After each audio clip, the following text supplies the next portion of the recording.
ایسے ہی پہلی خلافت نہیں ملی، پہلے خلیفہ نہیں بنے۔ نے سوال کیا کہ حضرت علی رضی اللہ عنہ کو پہلا خلیفہ کیوں نہیں بنایا گیا، حالانکہ وہ آپ کے داماد تھے۔ حضرت علی حضور صلی اللہ علیہ وسلم کی ایک بیٹی حضرت علی کے گھر میں، اور تو انہوں نے خوبصورت جواب دیا۔ جب حضور صلی اللہ علیہ وسلم اس دنیا سے گئے تو حضرت علی کی عمر 29 سال تھی اور حضرت صدیق اکبر کی عمر 61 سال کی تھی۔ باپ بیٹے کا فرق۔ کہا کسی سمجھدار کو بھی کھڑا کر کے کہو نا کہ ان میں فرق بتا کہ اب اس میں سب سے زیادہ رتبہ کس کا ہے، تو وہ بھی کہے گا کہ باپ کا رتبہ زیادہ ہے، کہ ایک کی 29 سال عمر اور ایک کی 61 سال عمر۔ اس نے کہا کہ پھر علی تو حضور صلی اللہ علیہ وسلم کے داماد ہیں، نے کہا کہ اگر بات داماد کی ہو تو علی کے گھر میں ایک بیٹی ہے اور عثمان کے گھر میں نبی کی 2 بیٹیاں، تو حضرت عثمان کا حق ہونا چاہیے تھا خلافت میں۔ اور چلو اس کو بھی رہنے دو، حضرت علی تو صرف داماد ہیں اور صدیق اکبر تو سسر ہیں۔ حضور صلی اللہ علیہ وسلم کے گھر میں صدیق اکبر کی بیٹی ہے حضرت عائشہ رضی اللہ عنہا، اور داماد بیٹے کی جگہ ہوتا ہے اور سسر باپ کی جگہ ہوتا ہے۔ لیکن صدیق اکبر نے قربانیاں ہی اتنی دی کہ ان کو تو خلافت ملنی چاہیے۔ حضور صلی اللہ علیہ وسلم ایک مرتبہ بیٹھے تھے، صدیق اکبر آئے، جو کرتا پہنا ہوا تھا اس میں پیوند لگے ہوئے تھے۔ حضور صلی اللہ علیہ وسلم نے کہا ابو بکر یاد کرو اس دن کو جب مکے کے اندر تمہاری 2 دکانیں ہوا کرتی تھی کپڑے کی اور تم مکہ کے سب سے بڑا تاجر تھے، آج دیکھو کہ تمہارے کپڑوں پر پیوند لگے ہوئے ہیں، میں کیا ملا یہ سب قربان؟ تو صدیق اکبر نے پیارا جملہ کہا یا رسول اللہ میں نے جو سب کچھ قربان کیا ہے وہ ضائع نہیں گیا، اس کے بدلے میں مجھے اللہ اور اس کا رسول ملا ہے، مجھے ایمان ملا ہے، مجھے زندگی گزارنے کا طریقہ ملا ہے۔ سب سے پہلے جو اعلان کیا وہ صدیق اکبر نے۔ ایک مرتبہ آئے یا رسول اللہ میرا دل چاہتا ہے کہ میں آج جا کر بیان کروں، لوگوں کو ایمان کے بارے میں بتاؤں۔ تو حضور صلی اللہ علیہ وسلم نے کہا ٹھیک ہے جاؤ۔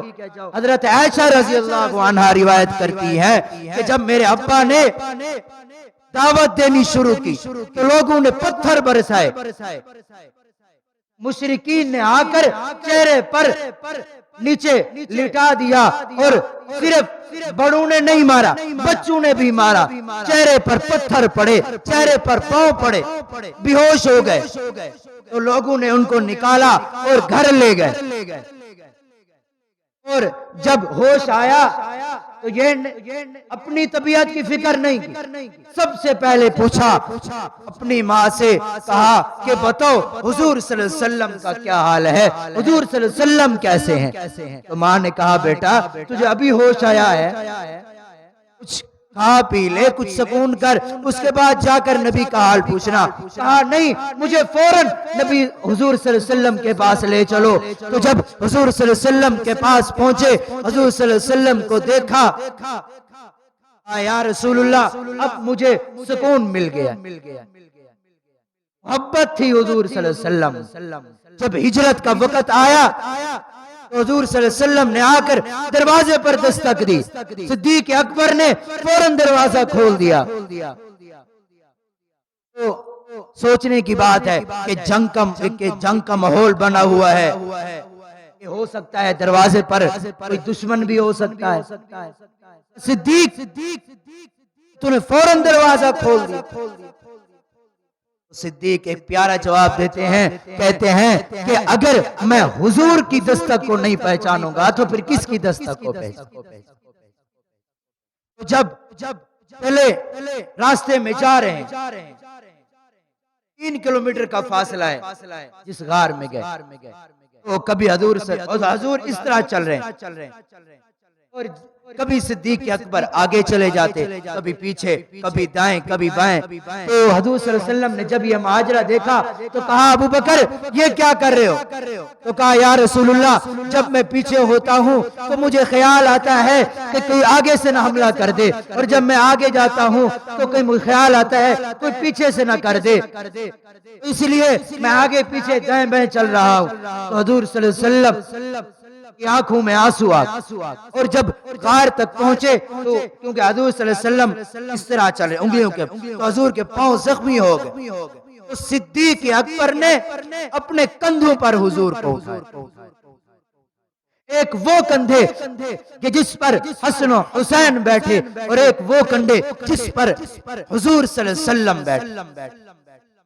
نبوت کا کوئی وزن عام وزن نہیں ہے۔ صدیق اکبر اٹھا کر غار تک لے گئے اور باہر کھڑا کیا، اندر گئے، جا کر غار کی صفائی کی اور دیکھا کہ سوراخ ہے، تو اپنا کرتا اتارا اور اس کو پھاڑ کر سوراخ بند کیے، اور ایک سوراخ بچ گیا تو اس میں اپنی ایڑی دے دی اور کہا یا رسول اللہ اندر تشریف لائے۔